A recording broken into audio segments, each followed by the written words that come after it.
It's like some stories, they just won't stay buried.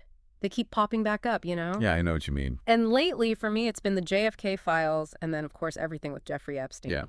Two things that just seem to demand a deeper dive, like maybe there's something connecting them, right? Yeah, yeah. So we're going to do a deep dive today and see if there's anything there. We're using some really interesting material from a trigonometry episode with Mike Benz on YouTube. Oh, okay. So we're going to dive into this transcript and see what we can find.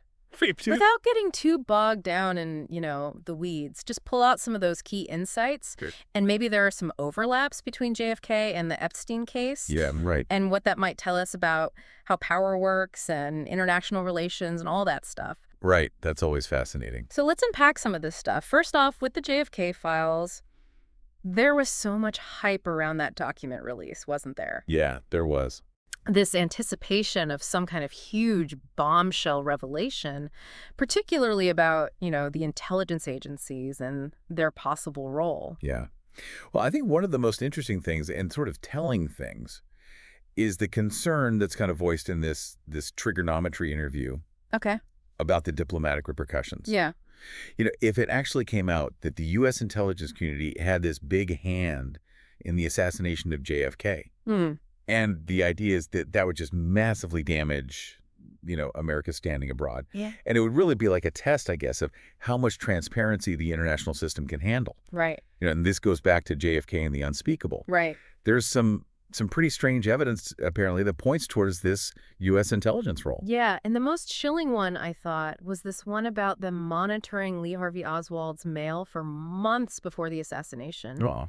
Because, they suspected he was involved in some kind of counterintelligence operation. Oh, So you've got these, ops within ops going on. Oh, yeah, that's fascinating. Just this idea that, they were already suspecting him of counterintelligence.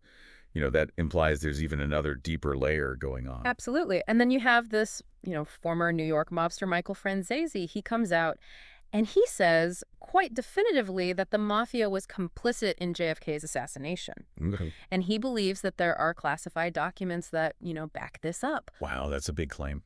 So it's really fascinating to me, this, this concept of overworld, underworld connections. It's something we've looked at in other areas, too. Yeah, absolutely. I mean, and that's what Franzese's perspective really brings to light, isn't it? This idea that the overworld, the underworld, they're somehow connected at these major events, these pivotal moments. Right.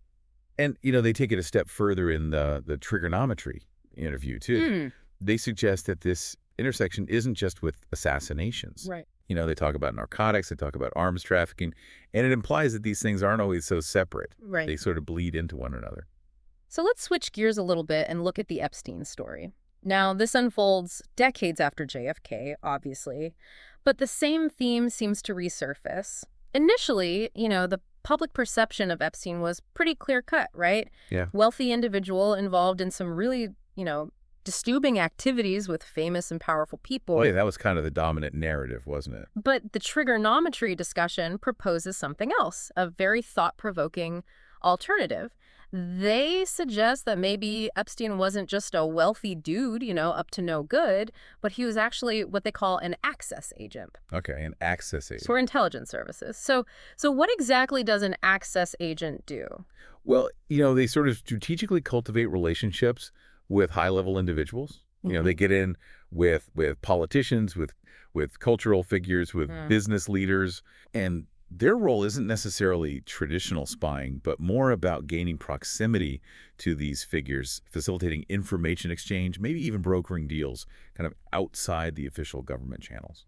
Right. So they're like a highly connected insider, operating in these very, very influential spheres. Yeah, exactly. And they even make this interesting comparison in the interview to Bill Burns, Okay. who went from, the State Department to a think tank to the CIA director. Right.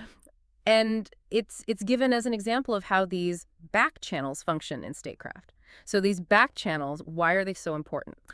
Well, they kind of allow for these sensitive negotiations and intelligence gathering to happen outside, the formal structures of government. Right. Which can be really useful when you need deniability. Right. Or a less official approach, shall we say. Right.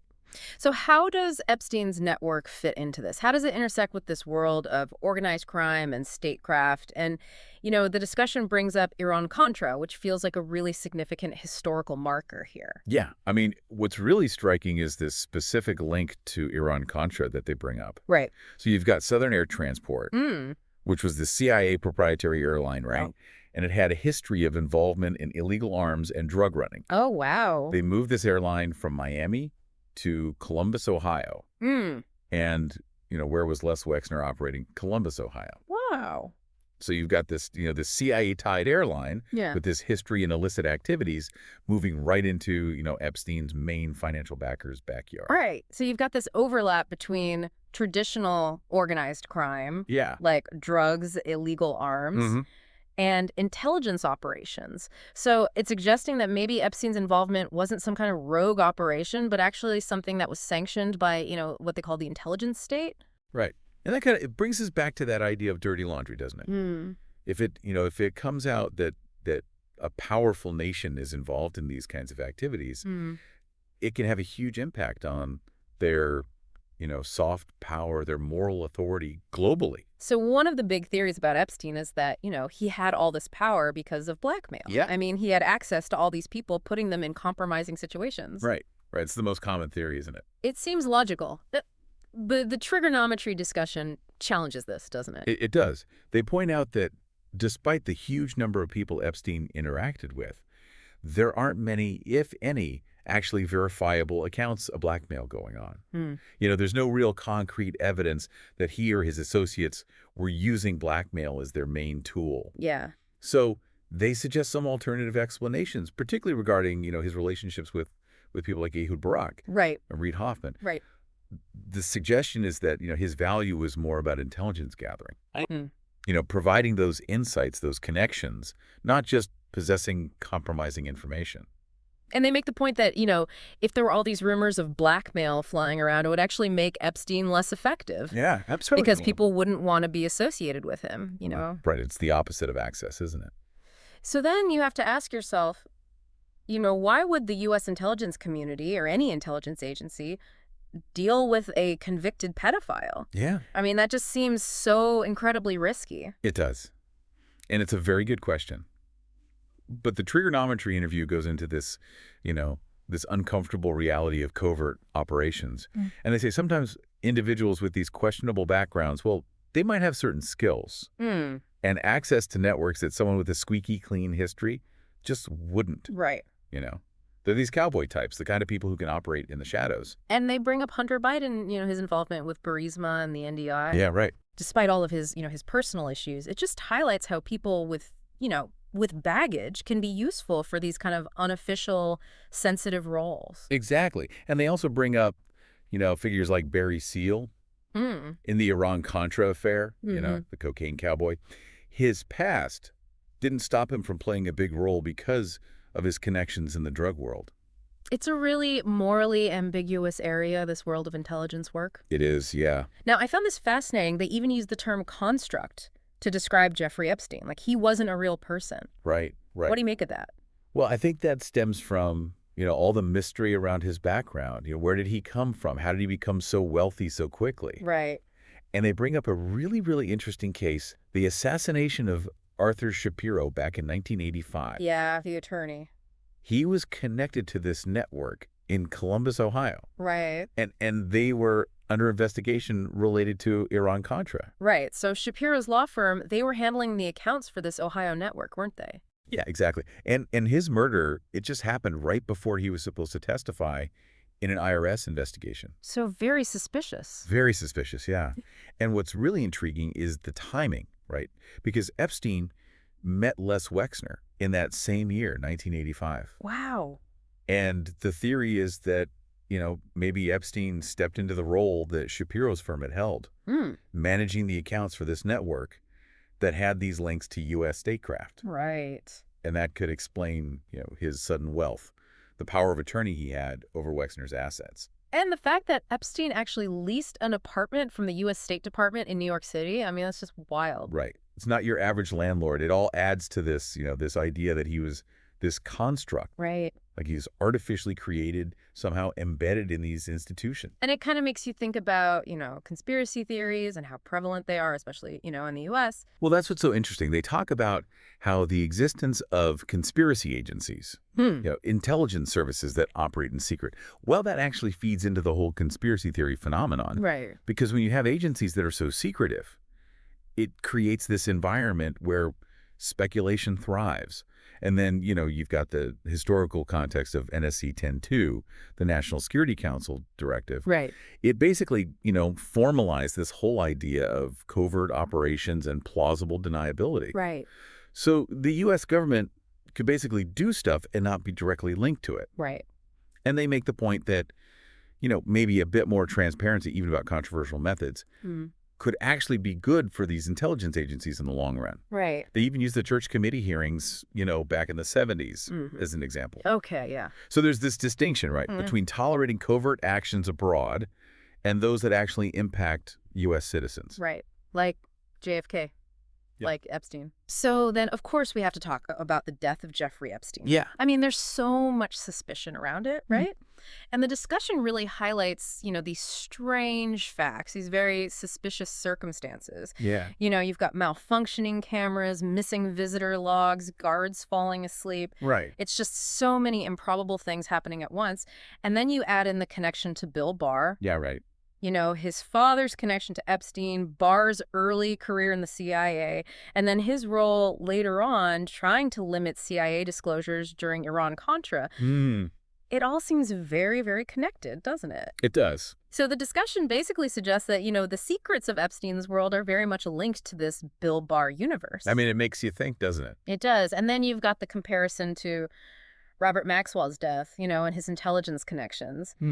It seems like in these circles, these kinds of sudden, convenient deaths aren't that uncommon. Yeah, and they even mentioned the CIA assassination guides. Right. They talk about minimizing, post-event investigations. Right. I mean, it's all very unsettling, really. So the point is, with all these strange things surrounding Epstein's death, the burden of proof shifts, doesn't it? Yeah, absolutely. It's not just automatic that it was suicide. Right, You have right. to actually show evidence. Yeah, So the big question, of course, is why haven't the Epstein files been released? right. And the trigonometry discussion, they point to, national security. Yeah, that seems to be the main reason. They suggest that those files probably have a ton of sensitive information about, intelligence networks, not just in the U.S., but the U.K. and Israel, too.